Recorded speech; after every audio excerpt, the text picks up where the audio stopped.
Hi friends, welcome back to Janu Prasad mini vlogs. ఈరోజు వచ్చేసి chicken dum బిర్యానీని ఎలా రెడీ చేసుకోవాలి అనేది చూద్దాము. ప్రాసెస్ ఫస్ట్ వచ్చేసి ఇలాగా 1 కిలో చికెన్ అనేది తీసుకున్నాను. బాగా చికెన్ ని కడుక్కోవాలన్నమాట. వాష్ చేసేసిన తర్వాత ఇప్పుడు వచ్చేసి ఒక బౌల్లోకి వేసేసుకొని పసుపు, అలాగే ధనియాల పొడి, అలాగే కారం రుచికి తగినంత వేసుకోవాలి. మనం మీకు ఎంత కారం కావాలనుకుంటే అంత కారం అనేది వేసుకోవాలన్నమాట. అందులోనే స్లైసెస్ గా కట్ చేసుకున్న టమాటోస్ వేసుకోవాలి. టమాటాస్ వేసుకున్న తర్వాత ఇప్పుడు వచ్చేసి అల్లం వెల్లుల్లి పేస్ట్ అనేది వేసుకోవాలి. మీరు ఎక్కువ తింటే గానీ అల్లం వెల్లుల్లి పేస్ట్ ని ఎక్కువ వేసుకోవచ్చు, లేదంటే కొంచెం తగ్గించుకోండి. అలాగే చికెన్ మసాలా, ఇప్పుడు వచ్చేసి బిర్యానీ ఆకు, అలాగే లవంగం, యాలకులు వేసుకోవాలి. ఇప్పుడు ఫ్రైడ్ ఆనియన్స్ ని వేసుకోవాలన్నమాట. ఇలా ఫ్రైడ్ ఆనియన్స్ వేసేసుకున్న తర్వాత కొంచెం ఆయిల్ అనేది వేసుకోవాలి. అందులోనే పెరుగు కూడా వేసుకోవాలన్నమాట.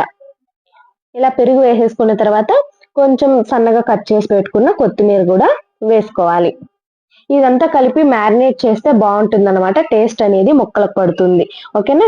ఇప్పుడు అలాగే కరివేపాకు కొంచెం లాస్ట్ లో లెమన్ అనేది పిండేసేయాలన్నమాట. లెమన్ జ్యూస్ పిండేసి బాగా కలిపేసి లాస్ట్ లో గరం మసాలా కొంచెం వేసుకోవాలి. కలిపేసి డీప్ ఫ్రిడ్జ్ లో గంట లేదా అరగంట అనేది పెట్టుకోవాలన్నమాట. ఇప్పుడు వచ్చేసి దీనిపైన ఇలా పచ్చిమిర్చి పెట్టేసి డీప్ ఫ్రిడ్జ్ లో పెట్టేసుకోవాలి.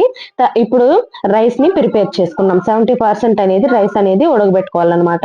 రైస్ వేసుకొని మంచిగా కడిగేసి అందులో కొత్తిమీర కొంచెం, బిర్యానీ ఆకు, మరాఠీ పువ్వు, అలాగే చెక్క, లవంగాలు కూడా వేసుకోవాలి.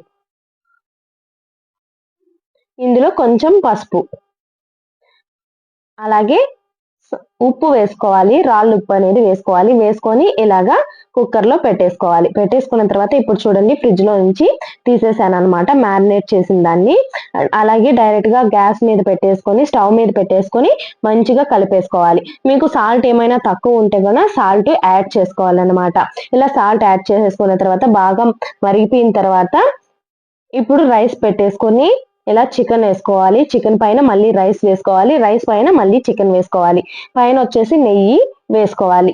ఓకేనా. ఇలా నెయ్యి వేసుకున్న తర్వాత ఒక బొగ్గు వేసి, ఒక చిన్న బౌల్ ఉంటది కదా, అందులో ఒక బొగ్గు వేసి అందులో నెయ్యి వేసి ఇప్పుడు వచ్చేసి క్లోజ్ చేసేసేయాలి.